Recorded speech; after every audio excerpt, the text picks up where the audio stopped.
안녕하세요, 이효석입니다. 오늘은 제가 개인적으로 좀 눈이 부어가지고 선글라스를 끼고 진행을 한다는 점을 이해해 주셨으면 감사하겠습니다. 눈이 부은 이유는 마지막에 설명을 드릴게요. 어제 미국 시장 다우는 0.7% 큰 움직임이 없었고요. 나스닥도 역시 크게 움직임이 없었습니다. S&P 큰 움직임이 없었고요. 업종별로 보면은 마이크로소프트, 애플, 그리고 아마존, 메타 이런 회사들은 주가가 올랐는데요. 테슬라가 1.7% 하락했고 엔비디아 2.7% 하락했습니다. 그리고 엑슨모빌이 오랜만에 좀 조정을 받는 그런 모습이었습니다. 이거 색깔이 없는데 뭐라고 설명해야 되지?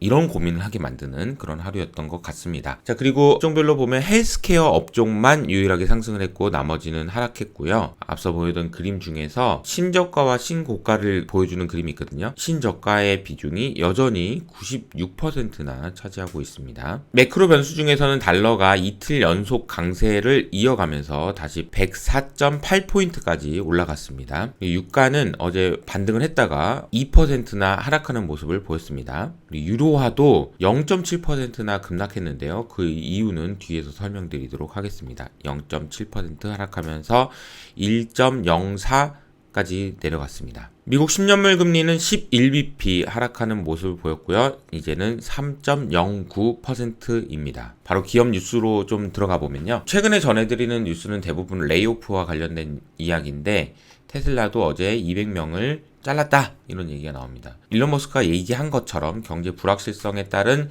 경영 악화로 감원 계획을 발표했고요.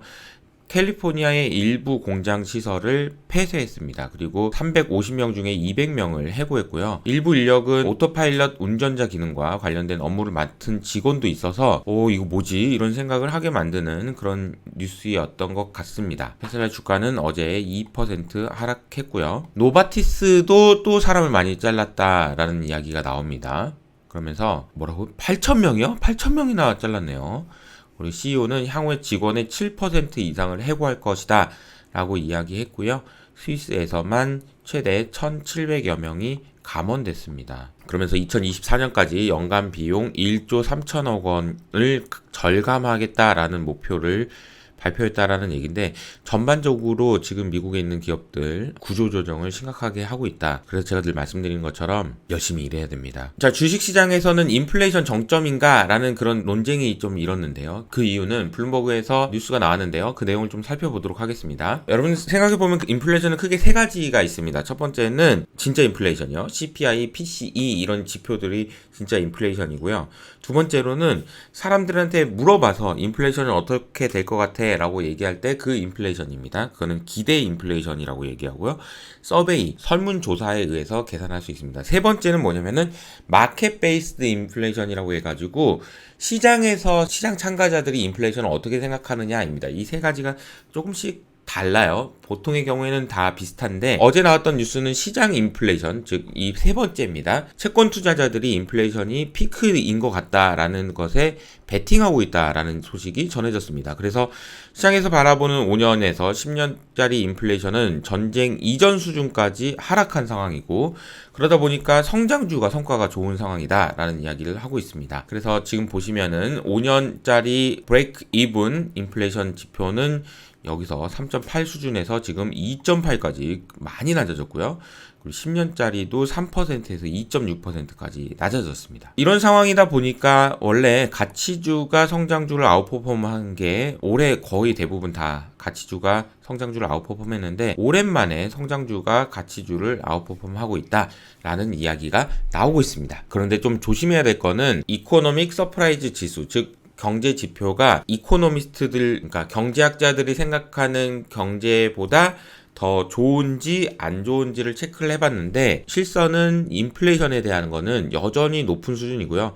전반적으로는 지금 안 좋은 상황이어가지고 그 차이가 좀 크다. 그래서 뭐 인플레이션이 피크아웃이다 라는 생각들을 채권 시장에서는 하고 있는데 그것이 현실화될지 여부는 좀 지켜봐야 된다. 이런 얘기가 되겠습니다. 경제 지표와 관련된 이야기입니다. 중앙은행에서 이 세 분이 만났어요. 미국 연준의 파월 의장, 그리고 ECB의 라가르드 총재, 그리고 BOE의 데일리 총재까지 세 분이 만나신 것 같습니다. 어제 굉장히 좀 중요한 이야기들을 많이 했는데 자, 이제 저금리하고 낮은 인플레이션 시대 끝났다. 이거 이제 더 이상 얘기하지 마. 라고 파월이나 이런 분들이 얘기했다는 게 좀 의미가 있고요. 그리고 인플레이션 잡기 위해서 신속하게 행동을 할 건데 그 과정에서 고통이 따르겠지만 잡지 못해서 생기는 고통보다는 덜할 거다. 이런 이야기를 했습니다. 그리고 세계화의 시대는 종말을 맞이했고 여러 가지 그런 이유 때문에 비용이 크게 상승할 것이다. 그리고 성장은 둔화될 것이다.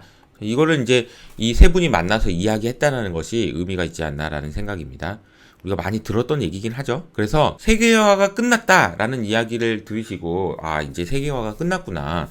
세계화가 언제부터 끝났지? 라고 생각을 해보면 이 그림은요. PIIE에서 발표한 그림인데요. 전 세계의 무역량을 GDP로 나눈 값입니다. 그래서 이렇게 내려가면 세계화가 덜 진행되고 이렇게 올라가면 세계화가 많이 진행되는 그림이라고 보시면 되는데 1945년부터 2008년까지 올라갔는데 사실은 이게 줄어들기 시작한 거는 2008년 이후부터다. 생각보다 좀 빨리 진행되고 있었고 코로나 이후에 더 심각하게 진행되고 있는 거다라고 보시면 될 것 같아요. 자, 라가르드 총재가 이야기한 부분을 좀 정리를 해볼까요? 인플레이션은 당분간 유지될 것이고 더 빨리 움직일 수도 있다. 겁을 줬는데 시장에서는 유로화가 왜 약세를 보였는지 그 부분에 생각을 해보셔야 될 것 같습니다. 저는 개인적으로 이 뉴스가 정말 인상적이었는데요. 캘리포니아 주지사인데요. 지금 보시면 캘리포니아에서 인플레이션 구제 수당을 지급한다 이런 얘기가 나왔습니다. 야, 인플레이션을 구제한다고 또 돈을 푼다고? 이런 생각이 드는데요. 코로나19 지원금과 같이 계좌에 현금으로 지급을 할 거고 최대 135만 원까지 지원합니다. 그러면서 캘리포니아 뉴섬 주지사는 주유를 하고 식료품 사는데 도움이 될걸? 잘 써. 그러면서 돈을 근데 인플레이션이 있는데 돈을 이런 생각이 듭니다. 자, 싱가포르는 지금 전체적으로 항구가 새로운 변혁을 진행하고 있다라는 이야기인데요. 싱가포르 항구가 51조 7천억 원 정도 수준의 자동화 항구 프로젝트를 진행하고 있습니다. 그러니까 공간도 많이 늘리고 드론하고 무인 차량을 많이 배치를 해가지고 더 많은 양을 더 빠르게 그러니까 이제 잘 되는 집은 더 잘 된다고 싱가포르가 세계 최대의 허브 지위를 계속 유지할 것이라고 전망됐습니다. 내용을 보니까요. 싱가포르는 이 정도고요. 우리나라 부산 그리고 말레이시아 등등이 이 뒤를 잇따르고 있는데 여전히 싱가포르가 앞으로도 1위의 역할을 계속 할 거다 이런 이야기가 나오고 있습니다. 자, 정치 이야기 잠깐 하고 넘어갈게요. 미국에서 유럽의 군사 지원을 늘리겠다 이런 이야기를 했습니다. 나토에 대해서 트럼프가 엄청 뭐라고 했는데 결국은 늘려주네요. 그래서 달라진 유로 안보 상황에 맞게 육해 공군 군사력을 대폭 증강해서 배치해줄게. 지금 현재는 미국이 10만 명 수준이 주둔하고 있는데 러시아 우크라이나 사태가 터진 이후로 2만 명이 늘어난 상황이다 라고 보시면 될 것 같습니다. 연준에서는 지금 메스터 총재 이분인데요. 대표적인 매파로 알려져 있죠. 이분이 어제 이 상황이면은 7월 달에 75bp 인상을 해야 될 것 같다라는 이야기를 했습니다. 원자재 이슈입니다. 어제도 상당히 좀 재미있는 이슈가 있었는데요. 내용을 보시면 영국에서 이거 잠궈야 될 것 같은데 이런 얘기를 했는데요. 내용을 보시면 영국도 스트레스 테스트를 진행했습니다. 그러면서 에너지 위기가 악화되면 유럽 대륙으로 향하는 파이프라인을 끊어야 될 것 같다라는 이야기를 하고 있습니다. 그러면서 심각한 상황이 지속되면 유럽 본토로 향하는 가스 공급을 차단한다고요. 그래서 그림을 보시면 지금 영국에서 네덜란드나 아니면 벨기에로 가고 있는 파이프라인이 있는데 이거를 끊어내겠다라는 얘기입니다. 오죽 답답하고 오죽 힘들면 이렇겠나 싶긴 한데 하여튼 영국이나 유럽에서는 지금 가스 때문에 지금 난리구나 라는 생각을 할 수 있습니다. 채권시장 얘기는 아시아 쪽입니다. 아시아 하이힐드에서 정크본드 이야기인데요. 중국의 정크본드가 지금 혼쭐이 나고 있다. 전체적으로 글로벌 채권시장에서는 굉장히 재미있는 게임이 진행되고 있는데 적게 잃는 게임입니다. 많이 버는 게임이 아니고 어디에 있어야 그나마 좀 덜 깨지냐 이런 게임을 하고 있다라는 이야기가 나오고 있고요. 중국은 최근에 많이 줄어들긴 했지만 여전히 가장 많은 달러 정크 본드를 발행하고 있다라는 얘기고요.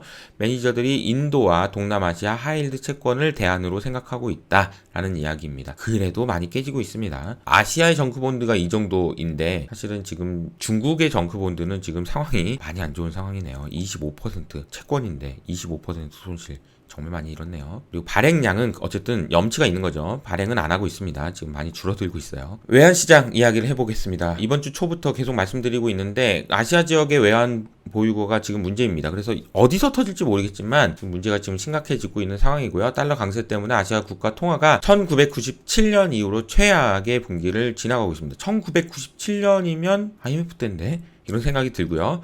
2분기에 4.4% 하락했고요. 환율 방어를 위해서 금리 인상을 하고 외환 보유고도 사용하고 그리고 뭐 해야 되는데 이렇게 되면은 경기가 둔화되잖아. 그러니까 고민이 많다. 이런 얘기가 되겠습니다. 전체적으로 아시아 국가 통화들이 얼마나 미국 달러에 비해서 약세를 보이고 있는지를 보여주고 있는 그림입니다. 가상화폐 소식입니다. 제가 아시는 것처럼 인포맥스 D를 매주 월요일 수요일날 진행을 하는데 어제는 안유아 교수님이 나오셨고요. CBDC에 대해서만 1시간 동안 이야기를 했습니다. 그래서 여러분들이 CBDC를 알고 싶으시면 이 영상을 보시면 대부분 다 커버가 될 거예요. 그래서 CBDC가 뭔지, CBDC를 하려면 뭐가 필요한지, CBDC에 뭐가 문제인지, 그래서 어떻게 될 것 같은지 등등에 대해서 1시간 동안 정말 깊은 대화를 나눴고, 크립토 뉴스는요, 3Arrow가 결국에는 파산 신청을 했다라는 이야기가 나옵니다. 가상화폐 헤지펀드 회사인 3Arrow가 결국 청산을 진행했고요. 최근에 8,700억 원을 갚지 못하고 디폴트가 발생했습니다. 영국령 버진 아일랜드 법원에서 청산 명령을 했습니다. 그리고 마지막으로 제가 이제 선글라스를 낄 수밖에 없었던 이유가 이 두 분 때문인데요. 각자 분야가 너무 달라요. 배상수 교수님은 이제 물리학이고 오종태 이사님은 펀드 매니저인데 근데 오랜만에 만나면은 만날 때마다 참 많은 걸 느끼는 것 같습니다. 정말 열심히 사시는 분들이고 저도 그렇지만 어제 좋은 시간을 보내가지고 선글라스 꼈다 이렇게 보시면 될 것 같고요. 그리고 오늘 제가 한 가지 말씀을 드리고 싶은 거는 여러분들이 댓글에다가 어제도 말씀을 많이 해주셨는데 오늘 이야기했던 것 중에서 가장 인상적이었던 걸 남겨주신 분 중에서 한 분을 뽑아서 제가 커피를 쏘도록 하겠습니다. 꼭 댓글로 남겨주시면 감사하겠습니다. 오늘도 좋은 하루 되시고요. 지금까지 이호석 아카데미였습니다. 감사합니다.